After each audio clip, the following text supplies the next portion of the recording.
Hello and welcome to Comic Drake, where I talk about comic books and my name is Drake. Now, this might come as a huge surprise to a lot of y'all, but I am actually a huge fan of crude humor and jokes.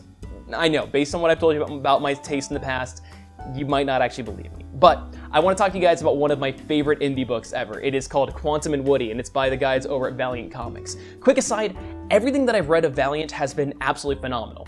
Quantum and Woody, Rye, Bloodshot, Exo, Manowar, Faith, Harbinger, it's all been super duper duper good. But I'm talking about Quantum and Woody today because they have announced that there's going to be a new continuation of the series, even though it was canceled a good while ago. But what exactly is this book and why should you care? Quantum and Woody is about two brothers. There is Eric and there's Woody.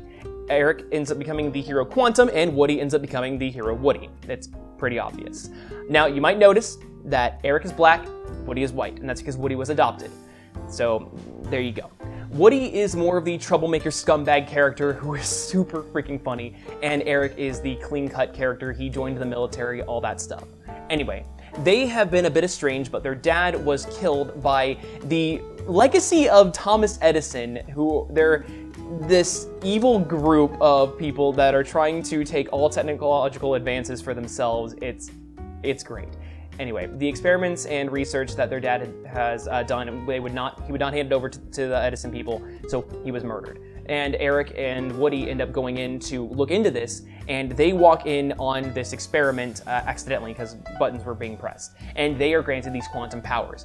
Woody can create force fields, and Eric can create these quantum blasts, pew pew. But they have these bands, and they have to clang them together every single day, otherwise their molecules will disrupt, and they are literally pulled apart. So even though they hate each other, they are forced to be around each other. And that is why they're dubbed, like, pretty frequently as the world's worst superhuman team, or world's worst superhero team. And even on their original run, it still says the world's worst superhero team. It's great. Like, they sabotage each other so much on a regular basis, it's phenomenal. Woody is a great character. I love reading all of his hijinks, and sometimes he goes a little too overboard, a little too crass, but it's done in a great and beautiful way. They also have a goat that shoots laser beams, and there is an interesting plot twist that I would be remiss to spoil for you, so I am not going to do so, but it's interesting and great. Also props, because one of my favorite Valiant villains is in this. His name is Betamax. He is a cyborg from the old days of like the 70s, 80s, and he is not able to upgrade himself because it might, kill him. So Betamax has a Polaroid camera, a fax machine, he has a film strip projector. I love him so much. He's so great. It's a good, funny book, and while the plot is, it's pretty generic. Dad died, conspiracy, yada yada yada. I gotta figure this out. We're gonna become superheroes because now we have these powers. A lot of the greatness of this book does come from its humor, which if I just go in telling you all the jokes, context, what's the point? One, you're not gonna laugh at them because you don't have the context, and two, I'd be spoiling the main part of the book. But trust me, it's great. I also am a big fan of The Delinquents, which is when they team up with another duo in Valiant Comics, Archer and Armstrong. And I think both of those groups work really well off of each other, and it's been a fun read as well. I'm really, really, really excited for the new series to come out. I'm going to be buying it, and I'm going to try to promote the hell out of it. Not because I'm being paid to. Actually, Valiant hasn't paid me at all for any of this stuff. But I just am a big fan of everything, and I want you to read it as well. If you like absurd sexual humor, some things are very off-color. This is not a book for young readers. I would like to make that abundantly clear.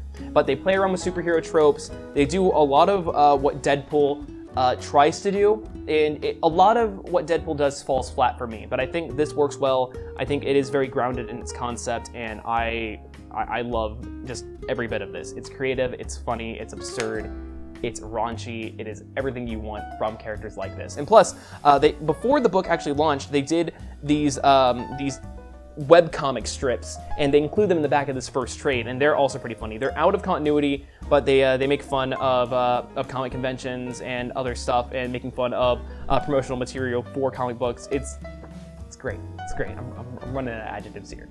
Trust me, Quantum and Woody, world's worst superhero team. They're great. It's fantastic. It's stupendous. Wonderful. Yeah. If you like this video, then I do some other reading recommendation videos. This is my way to highlight lesser known series that aren't really going to get a lot of love. So if you want to find some great books that you probably haven't heard of, you might want to stick around on the channel. Maybe give a like, a subscription, or, you know, checking out more. I am really bad at ending these kinds of videos, so that's that. Bye, friends.